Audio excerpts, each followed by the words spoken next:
സ്നേഹം, ദിവ്യസ്നേഹം, സ്നേഹം, ദിവ്യസ്നേഹം. നോക്കാം ആവർത്തന പുസ്തകം 11 അധ്യായം 10 വാക്യം വായിക്കാം. നീ കൈവശമാക്കുവാൻ ചെല്ലുന്ന ദേശം നീ വിട്ടുപോകുന്ന മിസ്രയീം ദേശം പോലെ അല്ല. മതി, നമുക്ക് പിന്നെ വായിക്കാം ബാക്കി. കർത്താവിനോടൊപ്പം നടക്കുന്ന ഒരു വ്യക്തിക്ക് എല്ലാ ദിവസവും പുതിയ ദിവസമാണ്, എല്ലാ വർഷവും പുതിയ വർഷമാണ്, ഓരോ നിമിഷവും പുതിയ അനുഭവമാണ്, ഓരോ ദിവസവും പുതിയ അനുഗ്രഹമാണ്.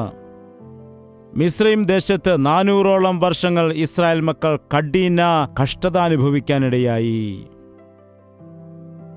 യോസേഫ് പ്രധാനമന്ത്രിയായിരുന്ന കാലത്ത് യോസേഫ് കാരണം അവിടേക്ക് കടന്നു വന്നതായ യാക്കോബും അതുപോലെ സഹോദരന്മാർ എല്ലാവരും അവരവിടെ സമൃദ്ധി പ്രാപിച്ചു. എന്നാൽ യോസേഫിന്റെ മരണശേഷം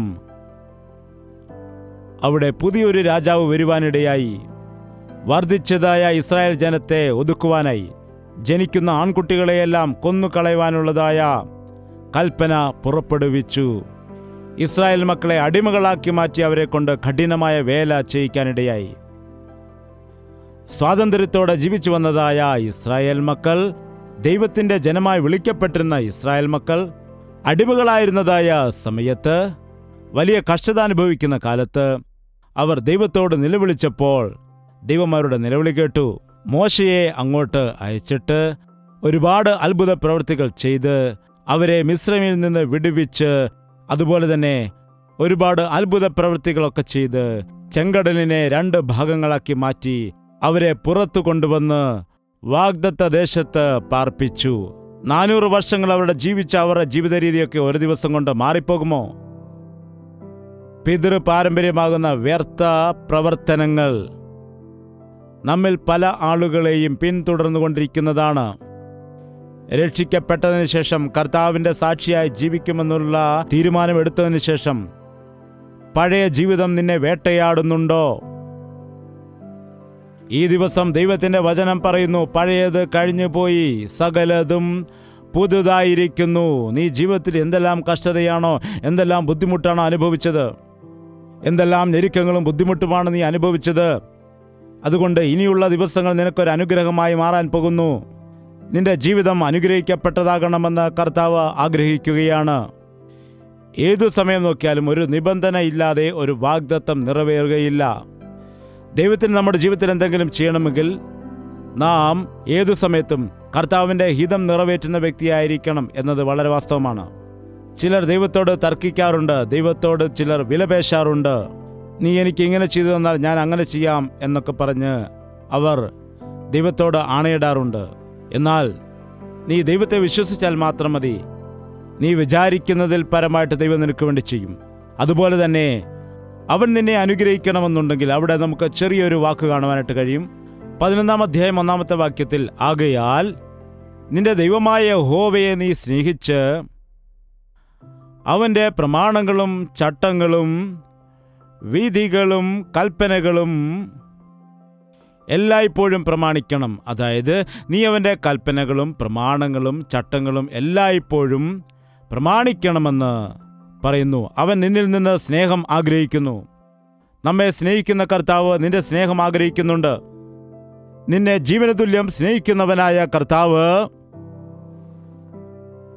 നീ കർത്താവിനെ സ്നേഹിക്കണം എന്നും ആഗ്രഹിക്കുന്നു.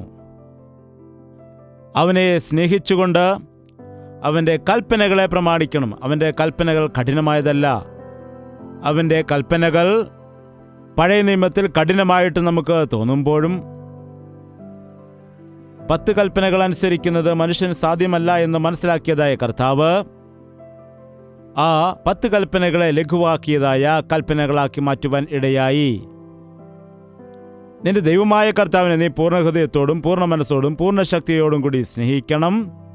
നിന്റെ അയൽക്കാരനെ നിന്നെപ്പോലെ തന്നെ സ്നേഹിക്കണം. ഈ കൽപ്പനകൾ പാലിക്കുന്നവൻ 10 കൽപ്പന പ്രമാണിക്കുന്നുവെന്നാണ്.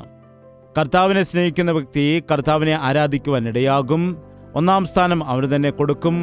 അവൻ്റെ കൽപ്പനകളെയെല്ലാം പ്രമാണിക്കും. അവൻ്റെ ചട്ടങ്ങളെ അനുസരിക്കും. അയൽക്കാരനെ സ്നേഹിക്കുന്ന വ്യക്തി മോഷ്ടിക്കുകയില്ല, കള്ളം പറയില്ല, വ്യഭിചാരം ചെയ്യില്ല, അവന് ദോഷം ചെയ്യില്ല, അവനോട് കള്ളസാക്ഷ്യം പറയുകയില്ല. ഈ എല്ലാ കൽപ്പനകളും ചുരുക്കിക്കൊണ്ട് 2 കൽപ്പനകളാക്കിയിട്ട് നൽകി. അതിൻ്റെ ആധാരം സ്നേഹമാണ്. നീ ദൈവത്തെ സ്നേഹിച്ചാൽ ദൈവസന്നിധിയിൽ നീ സത്യസന്ധനായിരിക്കും. മനുഷ്യരെ സ്നേഹിക്കുക, മനുഷ്യർക്ക് ദോഷം ചെയ്യാതെ. മനുഷ്യരെ, അയൽക്കാരെ നിന്നെപ്പോലെ തന്നെ സ്നേഹിക്കൂ. അപ്പോൾ പാപത്തിന് നിന്റെ ജീവിതത്തിൽ നീ ഇടം കൊടുക്കുകയുമില്ല. നിങ്ങൾ അനുഗ്രഹിക്കപ്പെടണമെന്നുണ്ടെങ്കിൽ എൻ്റെ കൽപ്പനകളെ നിങ്ങൾ പ്രമാണിക്കണം. അതുപോലെ എന്നെ നിങ്ങൾ സ്നേഹിക്കുക. അപ്പോൾ ഞാൻ നിങ്ങൾക്ക് അത്ഭുതങ്ങൾ ചെയ്യാനിടയാകും. കർത്താവ് പറയുന്നു, നീ എന്നെ സ്നേഹിച്ച് എൻ്റെ കൽപ്പനകളെ കൈക്കൊള്ളുകയാണെങ്കിൽ ഈ വർഷം നിന്റെ ജീവിതത്തിൽ ഒരു അനുഗ്രഹപ്പെട്ട വർഷമാക്കി, അതുപോലെ നന്മയുള്ള വർഷമാക്കി മാറ്റാനിടയാകും. നീ എന്നെ അനുസരിച്ചാൽ. 10-ാം വാക്യം വീണ്ടും വായിക്കാം. നിങ്ങൾ കൈവശമാക്കാൻ പോകുന്നതായ ദേശം, ഇപ്പോൾ നീ വന്നിരിക്കുന്നതായ ഈ വർഷം നിന്റെ ജീവിതത്തിലെ കഴിഞ്ഞ വർഷങ്ങളെ പോലെയുള്ളത് അല്ല. മുൻവർഷങ്ങളിൽ നീ അനുഭവിച്ചതായിട്ടുള്ള കഷ്ടതകളും രോഗങ്ങളും ദുഃഖങ്ങളും പ്രതികൂലങ്ങളും വേദനകളും ഒറ്റപ്പെടലുകളും അങ്ങനെ വിവിധമായിട്ടുള്ളതായ പോരാട്ടങ്ങളിൽ നിന്ന് നിങ്ങൾ വെളിയിൽ വന്നിരിക്കുകയാണ്. അതുകൊണ്ട് ഈ വർഷം നിങ്ങളുടെ ജീവിതത്തിൽ മുൻ വർഷങ്ങളെ പോലെ ആവുകയില്ല എന്നാണ് പറയുന്നത്. എങ്ങനെയായിരിക്കും അനുഭവം? എങ്ങനെയാണ് അവിടുത്തെ അനുഭവം? അവിടെ നീ വിത്ത് വിതച്ചിട്ട്, മുൻ ജീവിതത്തിൽ കഴിഞ്ഞ കാലങ്ങളിൽ അവർ എന്തൊക്കെയായിരുന്നു ചെയ്തത്? അവർ വിത്ത് വിതച്ചിരുന്നു.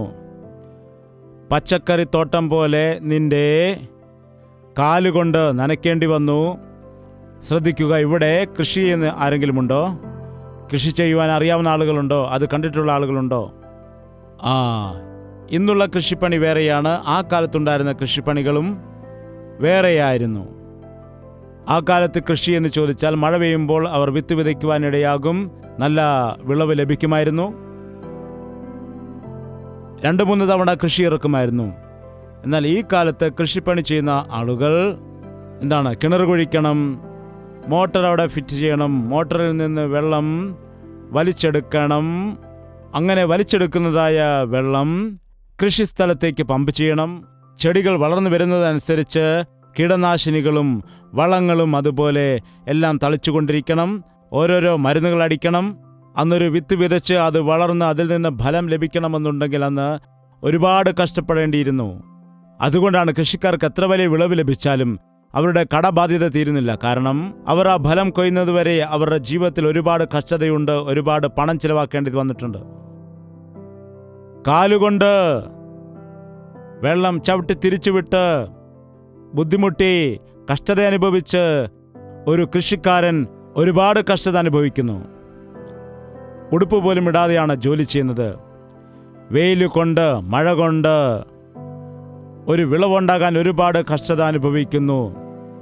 കഷ്ടപ്പെടുന്നുവെങ്കിലും അതിനനുസരിച്ചുള്ളതായ ഒരു ഫലം ലഭിക്കുന്നില്ല, പ്രതിഫലം കിട്ടുന്നില്ല.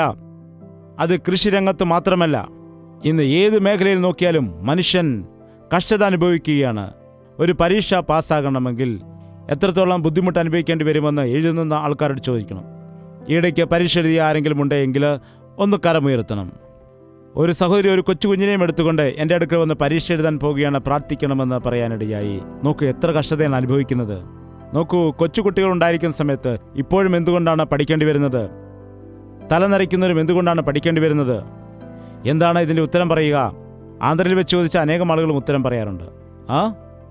അനേകം ആളുകൾ ഇന്നൊരു പോലീസ് പോസ്റ്റ് ലഭിക്കുന്നതിന് വേണ്ടി, അല്ലെങ്കിൽ റെയിൽവേയിൽ ഒരു ജോലി ലഭിക്കുന്നതിന് വേണ്ടി, അല്ലെങ്കിൽ സ്കൂൾ ടീച്ചറായിട്ട് മാറാൻ, ഒരു IAS ഓഫീസറാകുന്നതിന് വേണ്ടി എത്രയോ ആളുകളാണ് എക്സാം എഴുതി എഴുതി എഴുതി എഴുതി ഒരുപാട് കഷ്ടത അനുഭവിക്കുന്നത്.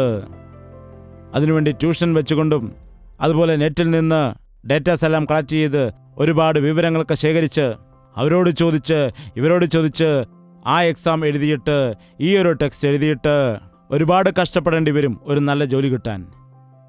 അതുപോലെ നല്ലൊരു സ്ഥാനത്തെത്തുവാനായി ഒരു വ്യാപാരം നടത്തുവാൻ നമ്മൾ ശ്രദ്ധിക്കുകയാണെങ്കിൽ വ്യാപാരം നടത്തുന്ന ആളുകൾ എത്ര ബുദ്ധിമുട്ടാണ് അനുഭവിക്കുന്നത്.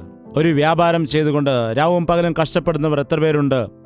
അത് നടത്തുന്ന വ്യക്തിക്ക് ശ്വാസം വലിക്കാൻ പോലും സമയം കിട്ടില്ലായിരിക്കും. എവിടെയെങ്കിലും വെച്ച് കുറച്ച് സമയം കിട്ടിയാൽ അത് കണക്ക് കൂട്ടാനായിരിക്കും ഉപയോഗിക്കുന്നത്. പണത്തിൻ്റെയും ചിലവിൻ്റെയും എല്ലാം കണക്ക് കൂട്ടാനായിരിക്കും സമയം.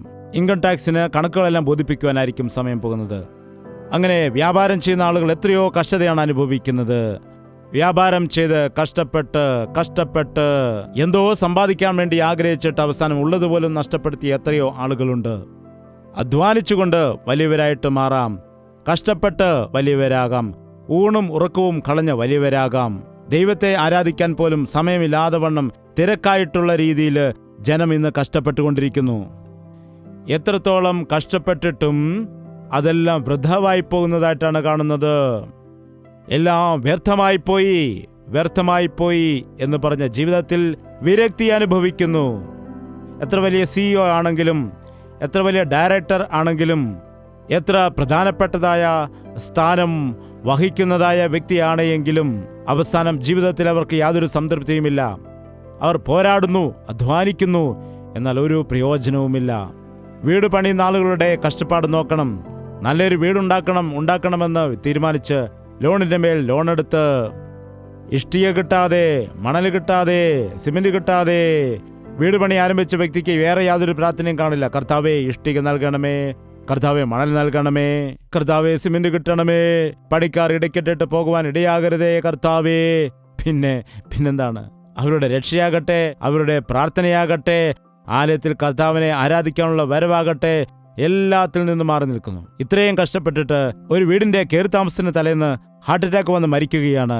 അത്രയും കഷ്ടപ്പെട്ട് 2 വർഷം കൊണ്ട് വീട് നിർമ്മിച്ച് ആ വീടിന്റെ കയറിത്താമസത്തിന്റെ തലേ ദിവസം ഒരുപാട് കഷ്ടപ്പെട്ട് ഒരുപാട് പണികളൊക്കെ ചെയ്ത് നാളെ ഗൃഹപ്രവേശനമായിരിക്കുന്നു. അദ്ദേഹം കണ്ണടച്ചു. അപ്പോൾ ആ വീട് ആർക്ക് പോകും? ആർക്കാണ്?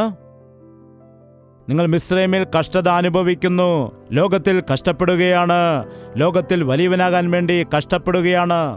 ദൈവത്തിന്റെ ഹിതമെന്താണെന്ന് അന്വേഷിക്കാതെ എന്തെല്ലാമോ ചെയ്യുവാൻ വേണ്ടി ശ്രമിക്കുന്നു. രാത്രി മുഴുവൻ കഷ്ടപ്പെട്ടു എന്ന് പത്രോസ് പറഞ്ഞു. എന്നാൽ എന്താണ് പറഞ്ഞത്? ഒന്നും ലഭിച്ചില്ല, ഒന്നും കിട്ടിയില്ല. രാത്രി മുഴുവൻ കഷ്ടപ്പെട്ടു, ജീവിതകാലം മുഴുവനും കഷ്ടപ്പെട്ടു. ജീവിതാവസാനം എന്ത് കിട്ടി? പലരുടെയും ജീവിതം കാണുമ്പോൾ എനിക്ക് അത്ഭുതമാണ് തോന്നുന്നത്. എത്രയോ അവർ സമ്പാദിച്ചു കൂട്ടിയിരിക്കാം, എത്രയോ ലക്ഷങ്ങൾ ചിലവഴിച്ചിരിക്കാം. എന്നാൽ അവർ മരിക്കുന്നതായ സമയത്ത് അവരുടെ ബാങ്കിൽ ഒരു പണവും കാണില്ല. അവരുടെ ബാങ്ക് ബാലൻസ് നില്ല് ആയിരിക്കും. അവർ സമ്പാദിച്ചു കൂട്ടിയ പണം എവിടെ പോയി? അവരുടെ വീട് എവിടെ പോയി? അവരുടെ സ്വർണം എവിടെ പോയി എന്ന് ചോദിച്ചാൽ എല്ലാം വിറ്റുതൊലച്ച് കളഞ്ഞിട്ട് അവസാന കാലത്ത് എൻ്റെ സംസ്കാരമാർ നടത്തും എന്നുള്ള വേദനയിലായിരിക്കുന്നത് കാണാം. ഒരുവൻ ലോകം മുഴുവനും നേടിയാലും അവൻ തൻ്റെ ആത്മാവിനെ നഷ്ടപ്പെടുത്തുകയാണെങ്കിൽ, നിത്യജീവൻ അവന് ലഭിക്കുന്നില്ല എങ്കിൽ എന്ത് പ്രയോജനം? നിങ്ങൾ മിസ്രൈമിൽ കഷ്ടപ്പെട്ടു, ഒരുപാട് ക്രൂരത അനുഭവിച്ചു, ഒരുപാട് നിങ്ങൾ അധ്വാനിച്ചിട്ടും നിങ്ങളുടെ ജീവിതത്തിൽ കണ്ണുനീരല്ലാതെ ഒന്നും ബാക്കിയുണ്ടായിരുന്നില്ല. നിങ്ങൾ സമയം നോക്കാതെ രാവും പകലും കഠിന വേല ചെയ്തു. നിങ്ങളും നിങ്ങളുടെ മക്കളും എല്ലാം കൂടി കഷ്ടപ്പെട്ടു വേല ചെയ്തു. എന്നാൽ അവസാനം നിങ്ങൾക്ക് ഒന്നും ബാക്കിയുണ്ടായിരുന്നില്ല.